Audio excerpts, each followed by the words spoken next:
महीना आया है, हिंदू का मन हर्षाया है, घर घर भगवा लहराया है।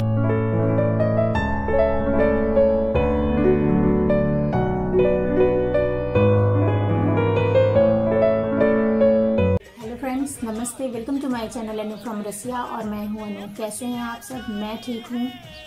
सबसे पहले आप सभी को नव वर्ष की हार्दिक शुभकामनाएं। यह नया वर्ष आपके लिए ढेर सारी खुशियां लेकर आए, आपका भविष्य उज्जवल हो, आप स्वस्थ रहें, आप सदा ही प्रसन्न और संपन्न रहें।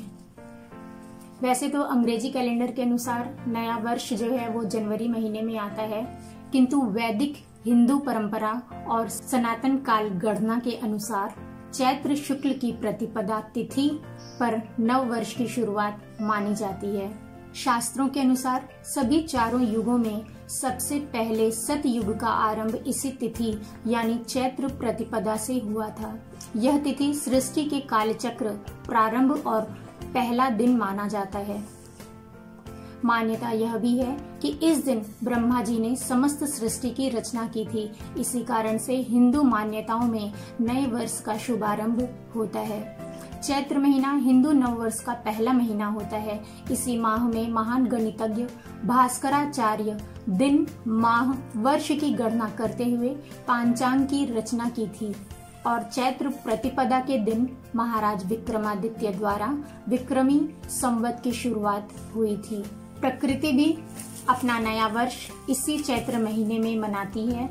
चारों तरफ रंग बिरंगे फूल खिलते हैं, चारों तरफ हरियाली सी छा जाती है। पूरी प्रकृति नवीनता का एहसास कराती है। पुराने पीले पत्ते झड़ जाते हैं, प्रकृति अपना नया श्रृंगार करती है। रंग बिरंगे फूल चारों तरफ अपनी खुशबू बिखेरते हैं। ऐसा प्रतीत होता है पूरी सृष्टि अपने रूप में नई हो गई है। नव वर्ष का आगमन त्योहारों के साथ होता है। भारत एक विशाल एवं कृषि प्रधान देश है।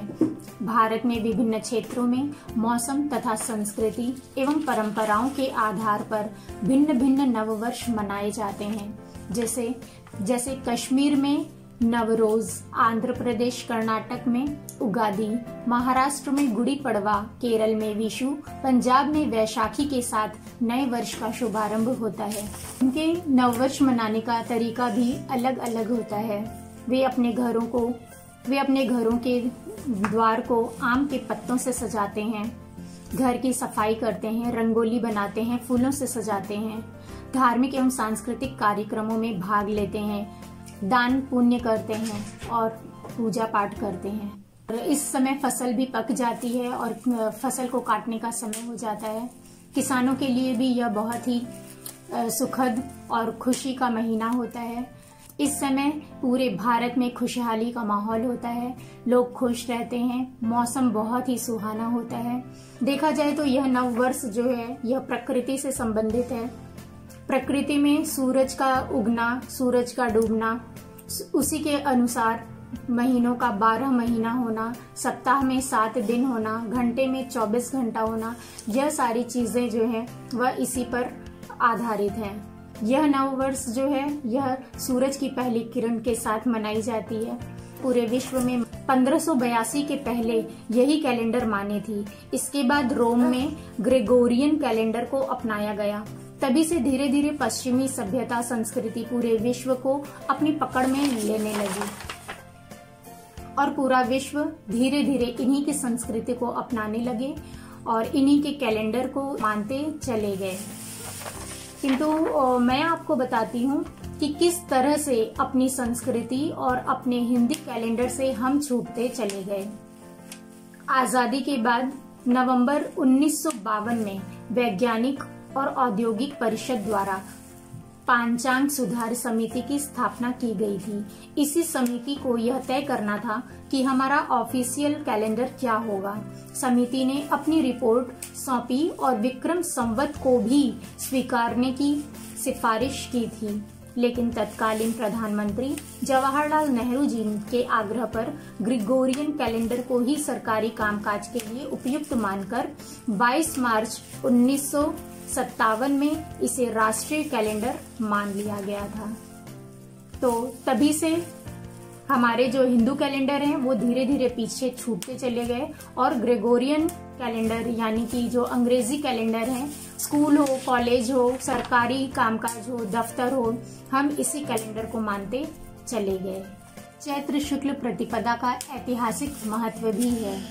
इसी दिन के सूर्योदय से ब्रह्मा जी ने सृष्टि की रचना आरंभ की थी। सम्राट विक्रमादित्य ने इसी दिन राज्य स्थापित किया था। इन्हीं के नाम पर विक्रमी संवत का पहला दिन प्रारंभ होता है। प्रभु श्री राम के राज्याभिषेक का दिन भी यही है।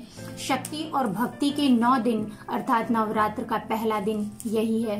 सिखों के द्वितीय गुरु श्री अंगद देव जी का जन्म दिवस है। स्वामी दयानंद सरस्वती जी ने इसी दिन आर्य समाज की स्थापना की थी एवं कृण्वन्तो विश्वमार्यम का संदेश दिया था।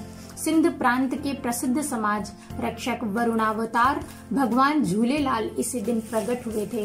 राजा विक्रमादित्य की भांति शालिवाहन के हूणों को परास्त कर दक्षिण भारत में श्रेष्ठतम राज्य स्थापित करने हेतु यही दिन चुना गया था। युधिष्ठिर का राज्याभिषेक भी इसी दिन हुआ था। इसके अतिरिक्त महर्षि गौतम जयंती का दिन भी यही है। तो फ्रेंड्स, इस तरह से देखा जाए अगर तो हिंदू नववर्ष का जो महत्व है वो ऐतिहासिक महत्व तो है ही, प्रकृति से संबंधित भी इसका बहुत ज्यादा महत्व है। भले ही पूरे विश्व में 1 जनवरी को नववर्ष मनाया जाता होगा, लेकिन हमारे देश में हमारे नववर्ष हिंदू नववर्ष का भी महत्व कम नहीं है।